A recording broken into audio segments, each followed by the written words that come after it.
What's up, everybody? This is Z90A. I'm bringing you guys just a quick follow-up on my fish tank.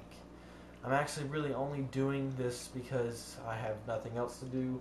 It is 10 o'clock at night on a school night. I have a football game tomorrow night. So I can't go to bed yet because I just started cycling my tank today.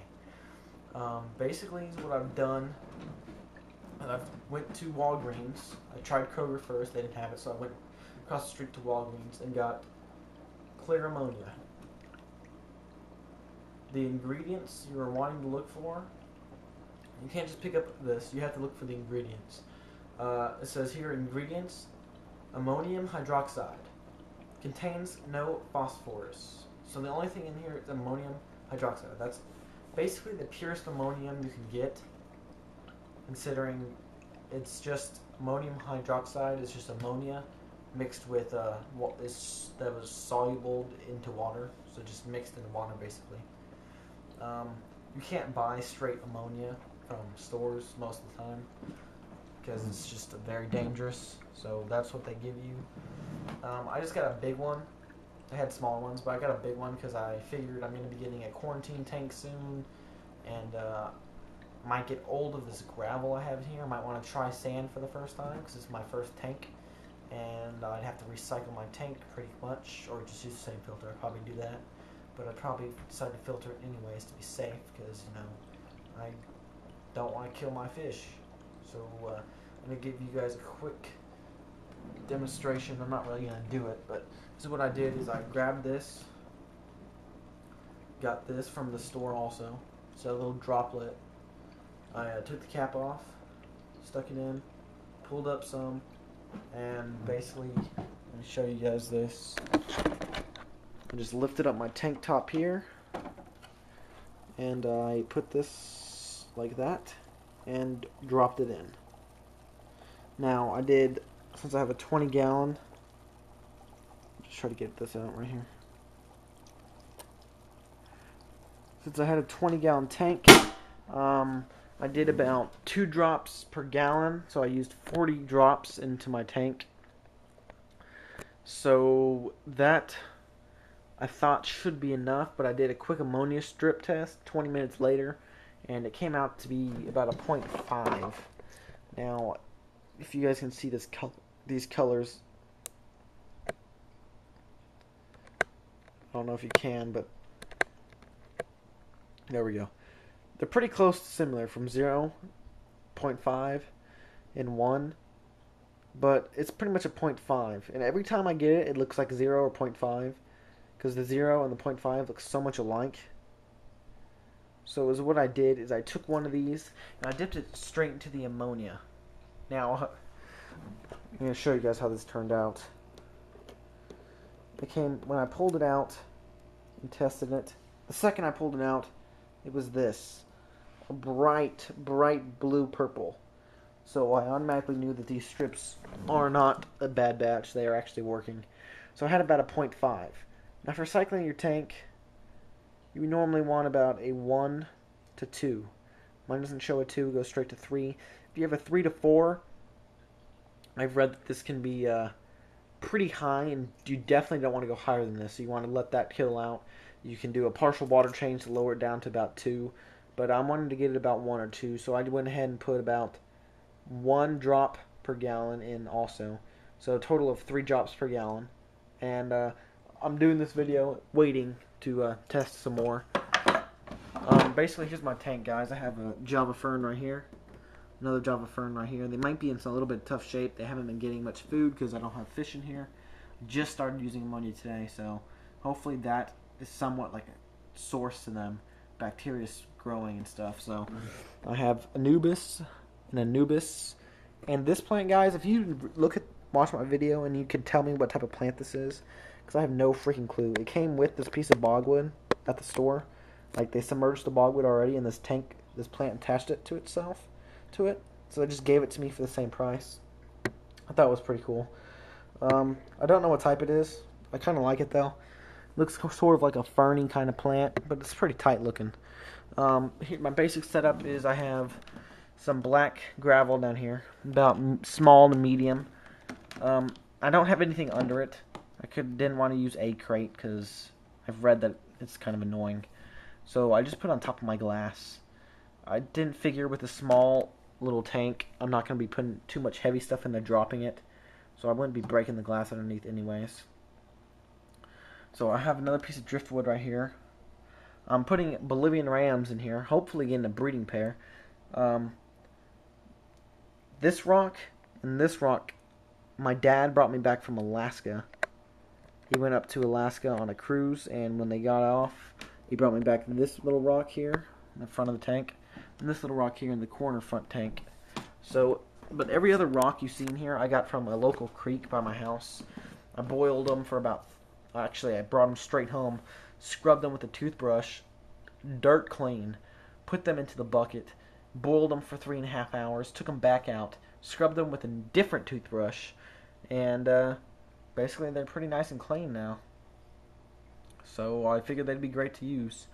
I have some bigger ones. I'm not happy with this right now, but since I've already, I just realized I'm not happy with it actually. And since I've already started my cycling, I don't want to be picking stuff up and putting it in there, disrupting the bacterial growth. So I think I'll just let it chill out until I'm done cycling the tank. There'll be a biological filter in place already, and then I can start switching things around. But I'll probably put the fish into this because they're pretty small when I'm wanting to get them small. But basically have this cave here, right in those rocks right there. Have this little cave here, and right behind this Java fern is a little cave. And then let me get this light. You can't see it without this light, but right on this piece of bogwood, you see there's like a little cave that goes into the bogwood. I thought that was tight.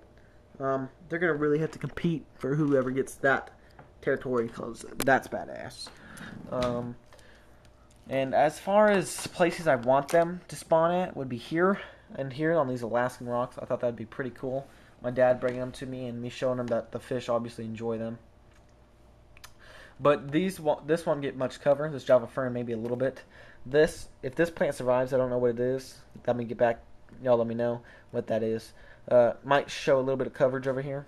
But this little rock on top of the cave roof right here, I think that's going to be the most optimum or best spot for them. That Anubis back there will grow out. Yeah, that Anubis right there, that little beauty, should grow out some, become beautiful.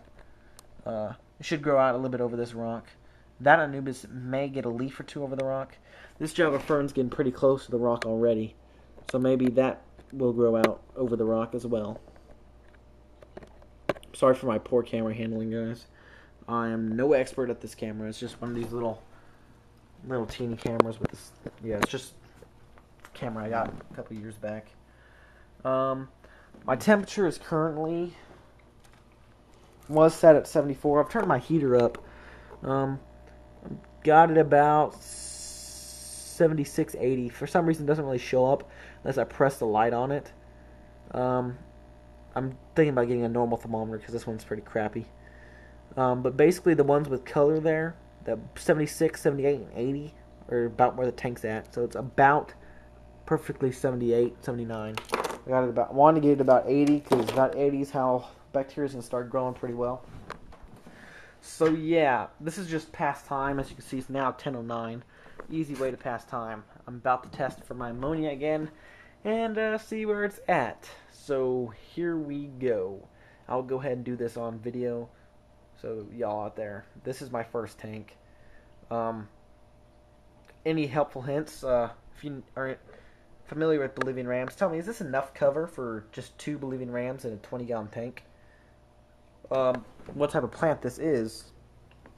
Any helpful hints on the cycling a tank like with ammonia and stuff would be great. I have this great page from Cichlid Forums, or it's not, I always say Cichlid. It is Cichlid. Cichlid. Yeah, Cichlid. I used to call them Chichlids before I knew how to pronounce it, but it's pronounced Cichlids. Anyways, I got the form from there on how to do this. As you can see, I got my heater on. I'll have that on for a little bit longer just to keep it. I'll turn it to where it's maintaining temperature instead of building temperature. I always seem to notice that when it's on, little bubbles form all over it. That's just I don't know if it's supposed to do that or not. But as for oxygen, the bacteria needs oxygen. I have my filter. I could have probably lowered my tank water a little bit so it splashes in more. But I figured I'd be fine because I have 3 small air stones in there. And I have 1 big round discus air stone sitting under those rocks, buried under the gravel a little bit. So I figured it'd be enough oxygen for bacteria. So yeah, that should be fine. My aquatic science teacher actually has some very healthy tanks that have been set up for quite some time now. So they've got a biological filter all put in, and they're all looking good. So I asked him if I could probably take maybe a handful of his gravel, put it into a stocking. I call them stockings, but everybody else probably calls them like pantyhose. Put it into pantyhose because it's fine hold, and just like drop it into one of the corners of my tank. That way it introduces some of the bacteria.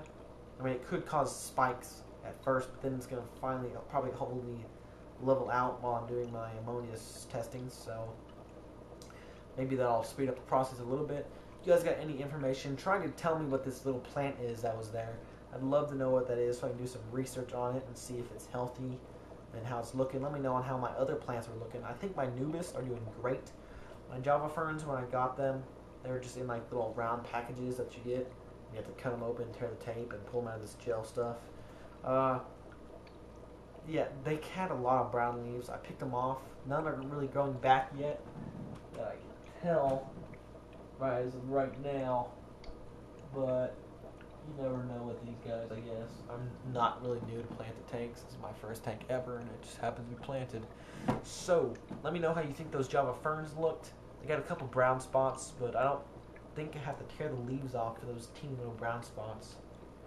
You know, if these plants are just wasted, they're tied to little rocks that are buried under the gravel, so I'll just pull them up and untie them from the rock and toss them. If they're dying, like completely dead, if I can't save them. Yeah, so let me know if this is enough cover, what type of plant that is, how my current plants that I already know are doing, and what you think is the best breeding spot in my tank so far. I believe it's that center rock that's top of the cave. It's got some air going right by it. It's a little aerated spot a little bit, and it's got some plenty of plants. And 3 plants are right on the sides. I'm thinking about doing some Java moss carpets. I've researched on how to do those, and I will do those once I get my tank actually established. So let me know what you guys think. For those of y'all that are pretty much watching this, trying to get some Skyrim info, I'm just letting you know I've been falling very behind on that. I haven't been doing much Skyrim research, but believe me, this weekend I've gotten a couple requests from people that I need to start doing them again because they've been checking out my channel. So you know what? I have actually one person who has asked for a personal shout out because I guess they're big fans of me. I don't understand why, but I will give you a shout out on my next Skyrim video. I will give it to you at the beginning and at the end, just because you said that you're a big fan of mine. So I guess that's why I do this. Not really for fans, but for giving out information. But take fans when I can get them. So yeah, I'll give you a shout out for sure on my next Skyrim video. Should be coming up sometime this weekend, guys. If you want to comment about that, please comment. But if you don't know anything about fish or these plants, please don't give me information on it. If you want to talk about the Skyrim stuff, I'm not wanting to start a conversation about Skyrim on here, so please don't. If you want, you can message me about it. Look me up on Skype, Z9BA-JG, I believe is what it is. I can't remember. I haven't been on Skype, not Skype, but Twitter in a long time, so it's in a couple of my earlier videos where I was actually looking at it, so you might want to get from that. But yeah, so don't put a whole bunch of Skyrim stuff on these comments. I'm trying to get information on my tank. If you don't really know what you're talking about, please don't give me information. I don't want to be taking your false info. And if just one person comments on here trying to give me information, I probably won't do it. I'm probably going to need multiple people telling me how to do it or whether they look good or not. So, yeah, get back to me, guys. And this is Z90A, and I'm out.